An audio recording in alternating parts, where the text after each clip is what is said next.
que 11 de la mañana yo quiero darte. Bebé, voy a buscarte. Soy yo quien te bate. ¿Cómo es? Soy que 11 de la mañana yo Yeah, welcome to Miami. I'm here in South Beach, Sunshine State. So I mean, it's so nice to enjoy everything here. So and I will. So but now important is that we talk about the story from Jordan, aka X, in his tattoo shop Oxygen Inc. in South Beach. So let's check it out. Yeah, what's up? What's up, brother? How you doing? I'm good. Thank you. Thank you. I'm good, thanks. Yeah. So we are here in his tattoo shop today, and we talk about the good, the bad stuff, and his experience, how he made it, how he built the best tattoo shop in Miami, South Beach. So Yes. Yeah. Looking forward to it. It's gonna be a good one. must be a good one. Yes. So for sure. let's talk about it. Let's get it. I'm very happy to be here to know more about your story and how you made it to open this shop here, and yeah, to be one of the best shop or the best shop now here in Miami, South Beach. How you started and how came the first idea, like yeah, even to be a tattoo artist, you know? All right. So yeah, I go by X. I'm originally from New Jersey. So this all started about maybe 13, 14 years ago. Actually, maybe even longer.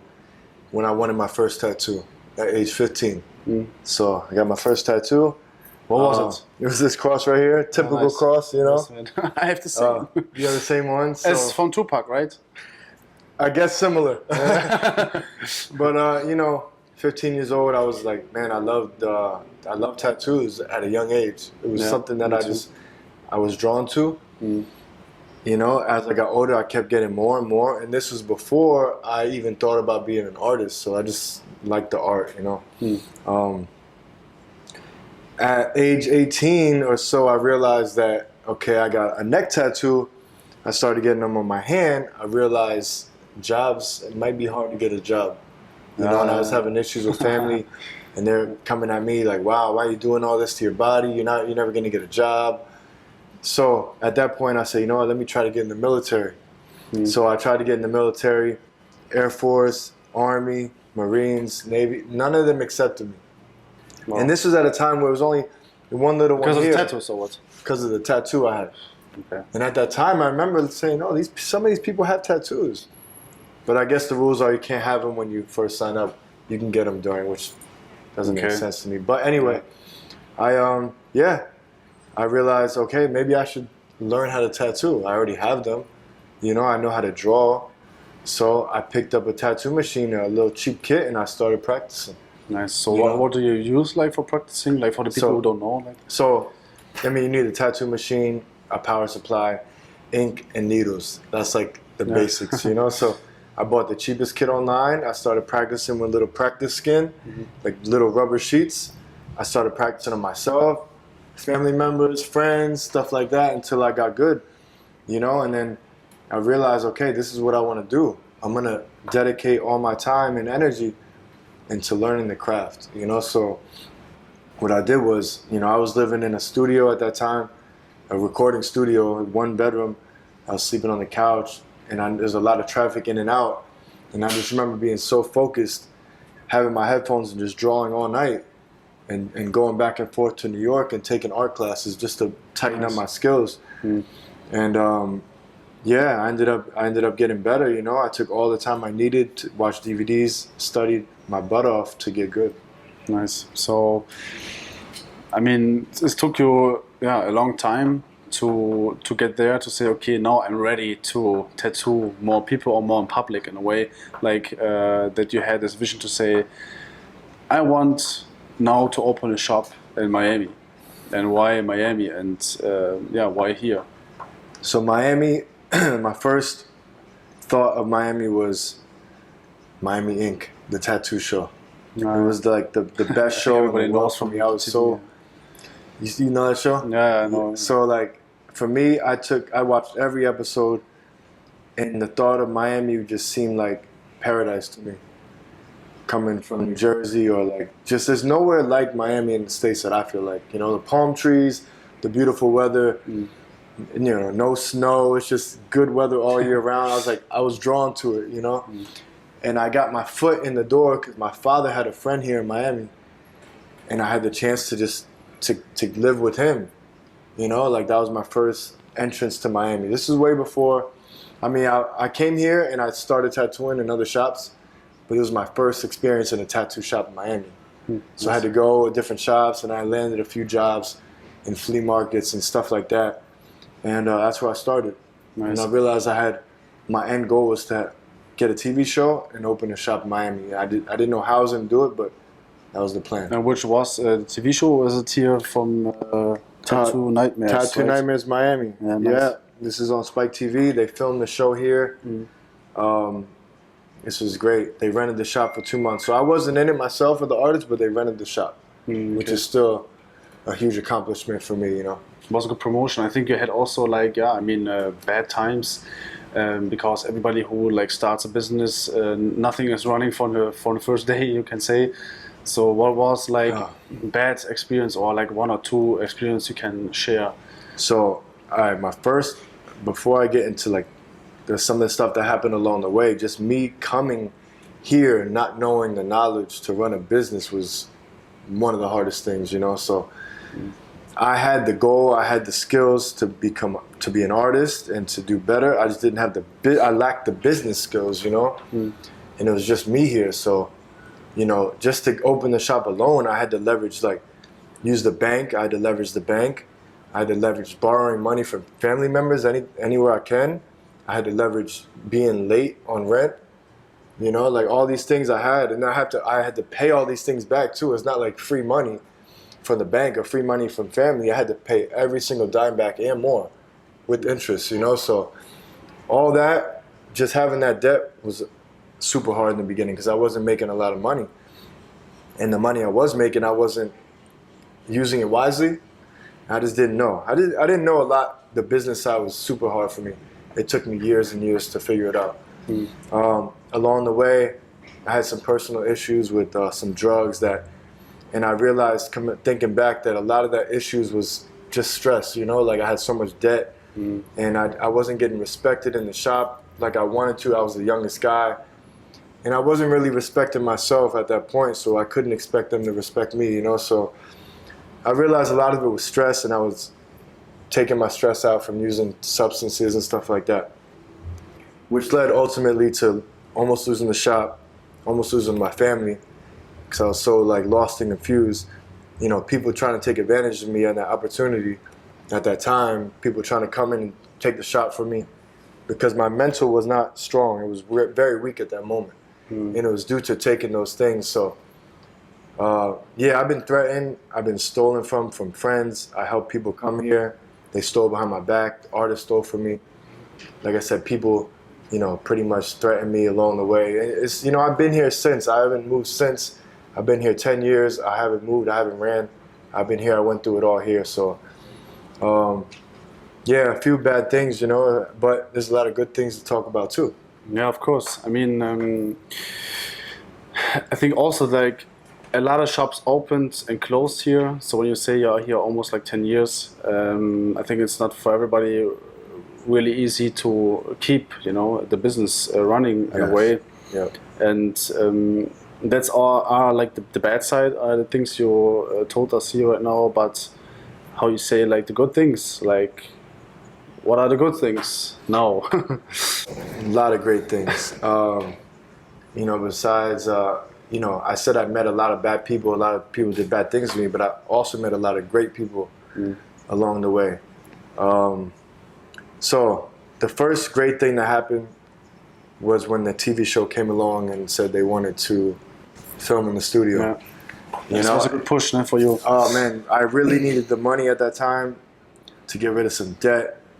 And it was just a nice little cushion for me just to be able to breathe for a second and just to, you know, not have to be so stressed about bills and stuff. So TV show came along, they remodeled the whole shop. So everything you see, if you go on Tattoo Nightmares Miami, Spike TV, everything you see when they film the shop is basically how it is now. So, you know, I had the cushion. Yeah, it was great. You know, I tattoo celebrities too. I met, you know, the first big celebrity I tattooed was Rita Ora. If you know Rita Ora, she's She was super cool. I met a lot of other celebrities that came by the shop. Lisa Neondell and French Montana and Joel Santana. A lot of people came here. All of them didn't get tattooed. So I actually had the opportunity to tattoo Nicki Minaj too. But this was not, I didn't have a direct contact. Someone mentioned it, didn't go through. No. Justin Bieber, I had a chance to tattoo Justin Bieber too. Yeah. I missed the phone call on that one. But a lot of great things. So the TV show, then it got to a point where I was content and I was happy where I was with everything I achieved mentally and just for the shop, that I was ready to like take a step back and try new things, which was like investing in the stock market and trading. You know, I was doing pretty good. I was like, let me just, if I sell the shop, I'll have more capital to use for investing and I can make more money. So I got to that point where I did sell the shop. Well, okay. So I sold the shop, and then I came to an agreement with the guy that I'll still be here managing it, but I don't have to be so stressed on the daily functions and the day-to-day basis.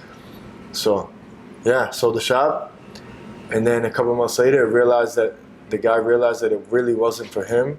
He was so busy with his other business. And shout out to you. I don't want to say any names, but shout out to you. Thank you for the opportunity. So we got to a point where he didn't want to close the shop, and I didn't want the shop back. It was a weird situation. Like, I did everything I wanted to, and I was happy with where I left it. But it came to the point where he was going to close the shop. So he told me, listen, I don't want to close the shop. It's a great establishment. I don't want to leave your workers with no job.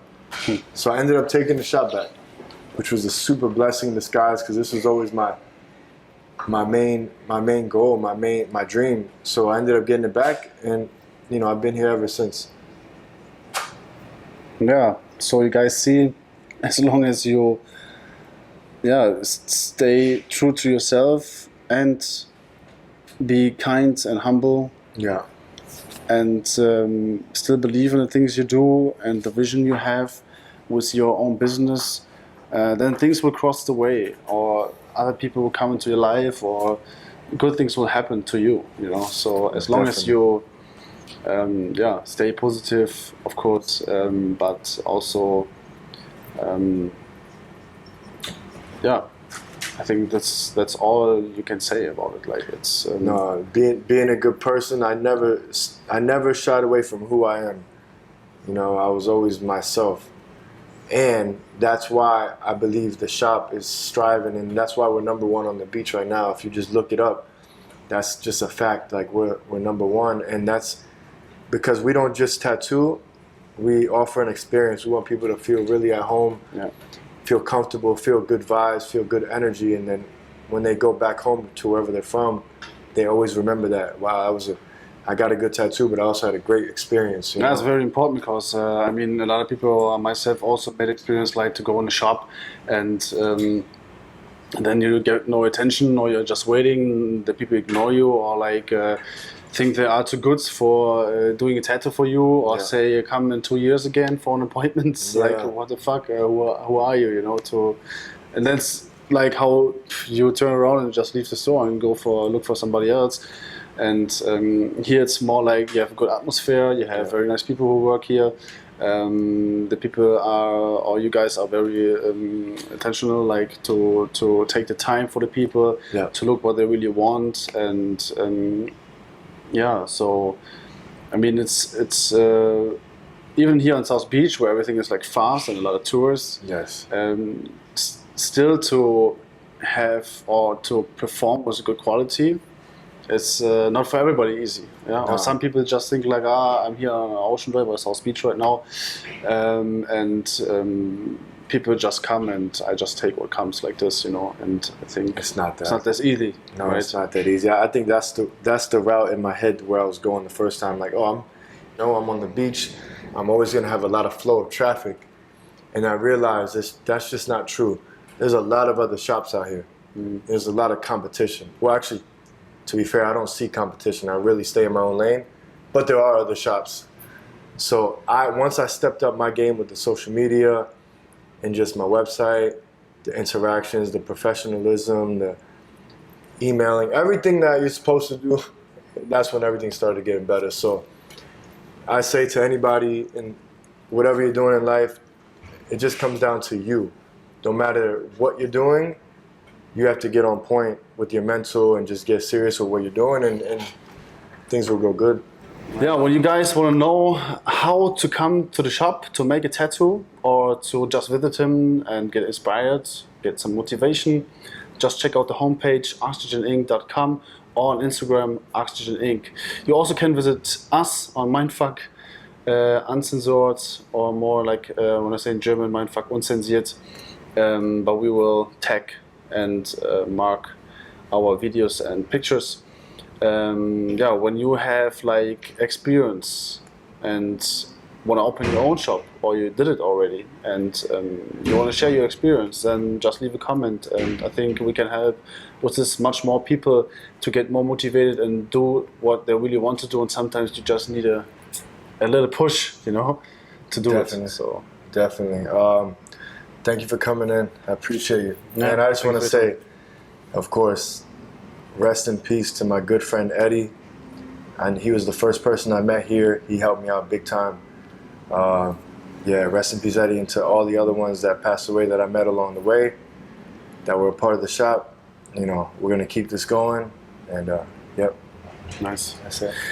All right, guys. So stay tuned for the next interviews. I'm out. I will enjoy the weather today, and you have to work. I have to get to it. Yep. All right. All right. Thank you very much for watching this interview today with us together. So I got a lot from this interview for myself, and I hope you guys too. If you want to know more about him or his tattoo shop, then go on the homepage oxygeninc.com or visit him on Instagram oxygeninc and leave a follow. If you guys have any questions or experience you want to share, leave a comment. We appreciate everything we read, and we will answer and talk about it. So let's stay tuned, and we see each other in the next interview.